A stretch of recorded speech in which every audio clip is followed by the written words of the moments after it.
አንዴ ሚስተር ኤ አንዴ ሚስተር ቢ ከኤ እስከ ዜድ ያሉት ይጋልቧታል። ከየት ነው ክብር የሚመጣው? ሸቀጥ ሆናለች። በፓለስታይን ጋዛ አንድ ደስ የሚል ዜና ተሰምቷል። ይህም ደግሞ 168 የሚሆኑ ዶክተሮች ተመርቀዋል። ይህ ወጣት አሁን ቤተሰቡ ጋር ለመመለስ እንኳን አንገቱን መድፋት ሆኖበታል። ይህ አጋጣሚ ለሁላችንም ትልቅ ማስጠንቀቂያ ነው። ላይ watch out for your soldiers ወታደሮቻችሁ ላይ ተጠንቀቁ ለወታደሮቻችሁ የሚል መልእክት ያለው ባነር ተለቆ ላይ መነጋገሪያ ሆኗል። አሰላሙ አለይኩም ወራህመቱላሂ ተዓላ ወበረካቱ። ውድና የተከበራችሁ የኑር ቤተሰቦች እንዴት አላችሁ? ዛሬም ኢንሻአላህ በአዳዲስ ሐላል በሆኑ አዝናኝ እንደዚሁም አስተማሪ ቪዲዮዎች ተመልሰን ተገናኝተናል። ኢንሻአላህ ዛሬ አንድ አስደሳች መረጃ ለሁላችሁም ተወዱታላችሁ ብዬ ነው የምጠብቀው። ኢንሻአላህ ከፊልስጤማውያን ዘንድ የሰማነው በጣም የሚገርም አስደሳች ዜና አለ። እስኪ መጀመሪያ እሱን ዜና እንስማና ሌሎች መረጃዎችን እንቀጥላለን። በፓለስታይን ጋዛ አንድ ደስ የሚል ዜና ተሰምቷል። ይህም ደግሞ 168 የሚሆኑ ዶክተሮች ተመርቀዋል። እንደምትመለከቱት በአንድ በወደመ የሆስፒታል አልሺፋ በሚባል ሆስፒታል ነው እንግዲህ የተመረቁት እንደምትመለከቱት። እናም በምርቃቱ ቃለ መሐላቸውን ፈጽመው አሁንም ቢሆን ሙያዊ ድጋፋቸውን እንደሚያደርጉ ተናግረዋል። እነዚህ ሰዎች የሚገርማችሁ ማለት ነው መቼ ተምረው ልትሉ ትችላላችሁ። ከ2 ዓመት በፊት ከጦርነቱ ፊት ትምህርታቸውን እየተከታተሉ ባለበት ሰዓት ላይ ጦርነት ይገባባቸዋል። ነገር ግን እነዚህ ሰዎች ያንን ትምህርታቸውን በተግባር በጦርነቱ ወቅት የተጎዱ ሰዎችን ሲረዱ ነበር። ያማል በቃ ብሎ ደግሞ የተለያዩ የወረቀት ስራዎችን በዛው ውስጥ ነው ጥናታቸውን ሲያደርጉ እንደነበረ እንግዲህ የጋዛ የጤና ቢሮ አሳውቋል። በዚህ ፕሮግራም ላይ አንድ ድንቅ ነገር ተደርጓል። በጦርነቱ ወቅት የሞቱ የተለያዩ ዶክተሮችን ማለት ነው ጓደኞቻቸውንም ክብር ሰጥተዋል። በዚህም የተነሳ ባዶ ወንበሮች ላይ ፎቶቸውን በማስቀመጥ እንግዲህ ጓደኞቻቸውን አስታውሰዋል። እናም ይህ ከሰሞኑ በጋዛ የሆነው ይህ የዶክተሮች ምርቃት ብዙዎች እየተቀባበሉት ነው። ብዙዎች የነዚህን ሰዎች ጥንካሬ ከጦርነት በኋላ ለዚህ መድረሳቸውንም እያደነቁና እየተቀባበሉት ይገኛሉ። እናንተ ምን ታስባላችሁ? ለተመሳሳይ መረጃ ግን የፕላስ ምልክቷን መጫናችሁን አትርሱ። ይህን እያዩ መቼም ያው እስራኤላውያንና የእስራኤል ደጋፊዎች ተስፋ መቁረጥ አለባቸው። ያጀማ በዚህ አይነት ውጥንቅጥ ውስጥ ብዙ መከራ ካሳለፉበት ከ2 ዓመቱ ጦርነት በኋላ እንግዲህ ዳግም ዶክተሮችን ያስመርቃሉ፣ ሐፊዞችን ያስመርቃሉ፣ 200 ሙሽሮችን ይሞሽራሉ። ይህን እያዩ እንግዲህ ተስፋ መቁረጥ አለባቸው። ያጀማ ድል ለፊልስጤማውያን እያላችሁ ኮሜንቱን ማድመቃችሁን ግን እንዳትረሱ። ያጀማዓትን ነው። ይሄ ጥያቄ ለሙስሊም ሴቶች ነው። እስኪ አዳምጧት። ሙስሊም ሴቶች ማለት ምንድን ማለት እንዴትና ምን ቢደረግ እንዴት ቢለፋ ምን ቢበላና በምን ቢታጠብ በምን ቢዘፈዘፍ ማለት ምን እያደረጋችሁት ነው? እንደዚህ ምድር ነክቶኝ አያውቅም የሚለው ተረከዛችሁ እንዴት ነው የሚያምረው? ፊታችሁስ ሂጃቢስቶቹ እንደዚህ ንጹህና ቆንጆ የመሆናችሁ ሚስጥር ምንድነው ስትል ወገናችን ጠይቃለች። እስኪ መልስ ስጧት። የሴቶች ጉዳይ ነው፣ እኛ ወንዶች አንገባበትም። እኛ የተመለከተ ጥያቄ ስንመጣ ደግሞ እመጣበታለሁ ማለት ነው። ለማንኛውም መልስ ስጧት ኮሜንት ላይ ማለት ነው። ይሄ ላምጣላችሁ ብዬ ነው።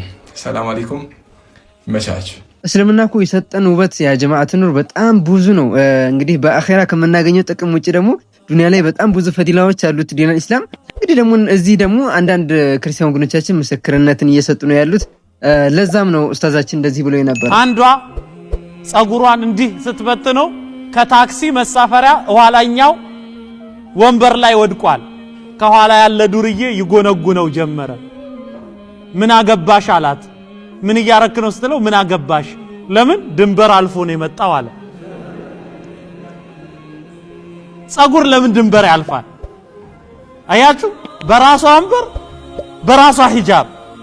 አያችሁ፣ ለዚህ ሚኒስከርት አድርጋ ፒያሳ መርካቶ ስትል አንዴ ሚስተር ኤ አንዴ ሚስተር ቢ ከኤ እስከ ዜድ ያሉት ይጋልቧታል።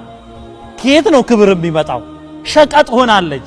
ይቺ ግን ጅልባብ፣ ይቺ ግን ንቃብ ያደረገችው ክብሯን ጠበቀች አልጠበቀች? በሂጃብ ክብር ይጠበቃል። ክብራችን ልንጠብቅ ይገባል። ባይዞ ቀን የሆኑ ሰዎች ናቸው አምነው ምስክርነታቸው የሚሰጡት። ብዙ ከዚህ በፊትም የሆነ አንዳንድ ቪዲዮዎችን ሼር አድርጌያችኋለሁኝ። ስለ እስልምና በጎ ነገር የሚያወሩት ያው ቀን ልብ ያላችሁ ሰዎች ሐቁን መሸሽ አይፈልጉም። ለሚዲያም ያወጡታል እውነታውን። እኛም ብናቆም እንግዲህ እውነታውን በካፊሮች ምስክርነት ሲሰጥ በጣም ደስ ይላል። ያ ጀማዓት ኑር ቀጣይ የማሳያችሁ ቪዲዮ በጣም የጥንቃቄ መልእክት ነው። አብረን እንከታተል። ጊዜው ምን ያህል እንደከፋ በዚህ ልጅ የደረሰው ነገር ይነግራችኋል። ከኋላ የምትመለከቱት ወጣት ሻንጣውን ተሸክሞ ከአውሮፕላን ማረፊያ ሲወጣ የሚያሳየው ምስል በውስጡ ትልቅ ሰቆቃን ይዟል። በጓደኛው የተስፋ ቃል ተታሎ የቤተሰቡን ሀብት አሽጦ ዛሬ ሜዳ ላይ ቀርቷል።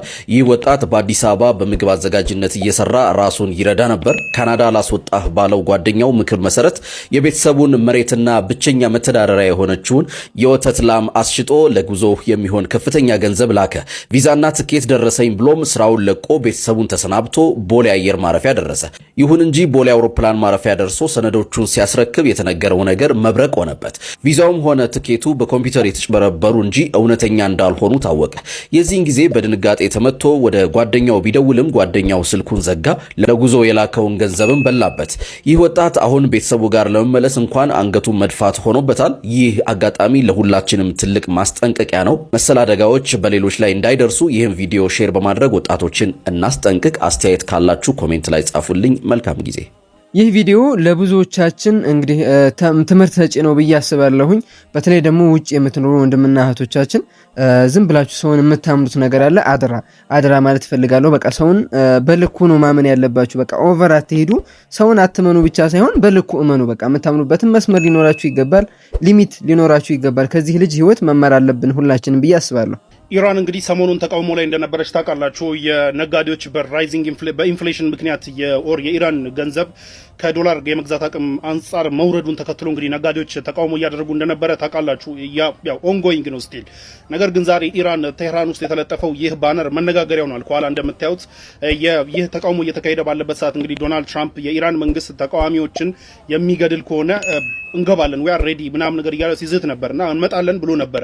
ይህንን ተከትሎ ያው እና አያቶላ ኾሜኒም የኢራን መንግስትን መልስ መልሷል። ያው የምትመጣ ከሆነ ውረድ ተባብሏል። ብቻ ለማንኛውም ዛሬ ቴህራን ውስጥ ግን የተለጠፈው ባነር እዚህ ጋር የምታዩት የኮፊን የሬሳ ሳጥን የሚያሳይና በዚህ በዳርና በዳር የአሜሪካ ወታደሮች ሲሞቱ በሬሳ ሳጥን ተደርገው ይህ ባንዲራ ለብሶ ነው የቀብር ስነ ስርዓታቸውና ነገር የሚካሄደውና በጎንና በጎን የአሜሪካ ወታደሮች እንደ መሃል ላይ ደግሞ የእስራኤል ወታደሮችን ኮፊን ኦር የሬሳ ሳጥን የያዘ ኢሜጅ እና ከላይ ዋች አውት ፎር ዩር ሶልጀርስ ወታደሮቻችሁን ተጠንቀቁ ለወታደሮቻችሁ የሚል መልእክት ያለው ባነር ተለቆ መነጋገሪያ ሆኗል ተለጥፎ ቴህራን ውስጥ።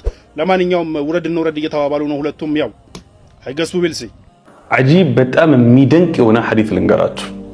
ነብዩ መሐመድ ሰለላሁ ዐለይሂ ወሰለም እንዲህ ይላሉ። ቡኻሪ ሙስሊም ያለ ሐዲስ ነው። ይቅረኡል ቁርአነ ማእተለፈት ቁሉቡኩም ቁርአንን ቀሩት፣ አንብቡት። ስትቀሩትና ስታነቡት እሱ ላይ ሐሳባችሁን መሰብሰብ እስከቻላችሁ ድረስ ለተደቡር ልቦናችሁ ክፍት እስከሆነላችሁ ድረስ አእምሯችሁን ቢዚ የሚያደርግ ነገር እስከተወገደላችሁ ድረስ እዚህ ሁኔታ ላይ ካላችሁ ቁርአንን ቅሩት። ምክንያቱም ከቁርአኑ ጋር የመዋሃድ በቁርአኑ ሐሳብ የመሄድና የማጣጣም ከዛም በኋላ ወደ ህይወት ለመምጣት በር ስለሚከፍት ነው። ቀጣዩን ደግሞ ዒባራቸውን ስሙት።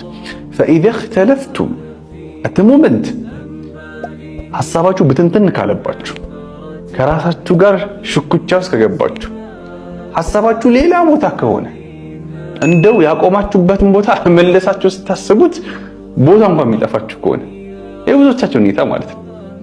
فإذا اختلفتم فقوموا عنها ተነሱ። አእምሮን ትንሽ ቢዚ የሚያደርግ ነገር ካለ ቁርአን ከፍተህ ተነሳ አሉ ነብዩ መሐመድ ሰለላሁ ዐለይሂ ወሰለም። እና ወላሂ በጣም ሊያጀበኝ ሐዲሱ ለኔ አዲስ ነው።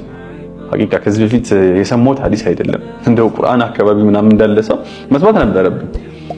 ወማዓ ዛሊክ የብዙዎቻችን ሁኔታ በቀን ቅልምጭ አድርጎ የሚያሳይ የነብዩ ሰለላሁ ዐለይሂ ወሰለም አስተምህሮ መስሎ ታይቶኛልና እስኪ ቁርአን ስትቀሩ ዝም ብላችሁ አህዋላችሁን አስቡት። ስልክ እንነካካለን፣ ስልክ ሲደወል እናነሳለን፣ በማለት ለስራ እናስባለን። ስንት ፔጅ እንደቀራን አናቅም፣ ስንት ገጽ እንደቀራን አላቅም። ምልክት ባይኖር እየደጋገምነው እንኖራለን። ይሄ በጣም የሚገርም ሐዲስ ነው ሐቂቃ። እስኪ ነው ከዚህ ጉዳይ ጋር በተያያዘ እስኪ ሐሳባችሁን ሼር አድርጉ። ነብዩ አይተውን የተናገሩ አይመስላችሁ? ሰላም አለይኩም ወራህመቱላሂ ወበረካቱ። የሰማዩን ካዕባ በይቱል ማዕሙር ይባላል። ከዚህኛው ከምድራዊ ካዕባ ትይዩ ነው ያለው ሰባተኛው ሰማይ። ይሄ ግዙፍ ካዕባ በየቀኑ 70,000 መላእክት ገብቶበት ይወጣል። እስከ የውመል ቂያማ ተራ ይደርሳቸው። ሐጃውን እናንተ ልንደጋግም እንችላለን። እነሱ የመድገም እድል የላቸው። አላህ የማለበት የተከበረ ቤት ነው። ወልበይቲል ማዕሙር ብሎ ነቢዩላህ ኢብራሂም እሱን ተደግፈው ቁጭ ብለዋል። ሰላም በለው አላቸው ጅብሪል። ነቢዩን ሰላም ታቀረቡለት። እሳቸው ምን አሉ? መርሐበን ብብን ሳሊሕ ወነቢይ ሳሊሕ፣ እንኳን ደህና መጣ ምርጡ ልጄ ምርጡ ነቢይ አሏቸው። ኢብራሂምንም ሰላምታ ጨረሱና ወደ ሲድረቱል ሙንተሃ አንዲት ዛፍ ጋር ወጡ። ግዙፍ ልዩ አለ፣ በቃላት የማይገለጽ አለ። ጅብሪልም ያኔ እዛ ቦታ ሲደርስ በትክክለኛ ክስተቱ ተገለጠ። ግዙፍ ነው ጅብሪል፣ ዙ ምረቲን ዙ ጀማል፣ የተለየ ውበት ያለው ክንፎቹን ሲዘረጋ ሉል ከክንፎቹ ውስጥ ይረግፋል የተባለለት ጅብሪልን ለሁለተኛ ጊዜ አዩት። ወለቀድ ረአሁ ነዝለተን ኡኽራ ዒንደ ሲድረቲል ሙንተሃ። ሲድረቱል ሙንተሃ ላይ ጅብሪልን ሰባቱ ሰማይ የመዘርጋት እድል አይሰጠው። ሰባቱን ሰማይ ሲያልፍ ነው የተነፈሰው። ሙሉ ቅርጹን አዩት ነቢዩ ዓለይሂ ሰላቱ ወሰላም። ተአምር ሊያሳይ ነው አላህ የላካቸው። ከዛ ሲድረቱል ሙንተሃ ላይ ጅብሪልን ተከተለኝ ሲሉት አንተ መሐመድ ወይ የኔ መጨረሻ ደረጃ ይሄ ነው። ወማ ሚና ኢላ ለሁ መቃሙን ማዕሉም፣ የራሳችን መቆም ያለን እዚያ ላልፍ ቀጥል አላቸው ነቢዩን ዓለይሂ ሰላቱ ወሰላም። ማ አክረመ ሙሐመዳ። ሲድረቱል ሙንተሃን አልፈው ሰባቱን ሰማይ ጠቅልለህ ኩርሲይ ላይ ብትጥለው መሬት ላይ እንደወደቀ ቀለበትን የተባለለት ግዙፍ አለ። ኩርሲይን አልፈው ወደ ዓርሹ ተጠጉ።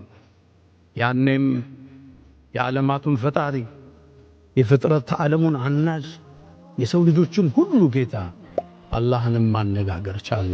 ሰለዋቱ ረቢ ወተስሊማቱሁ ዐለይሂ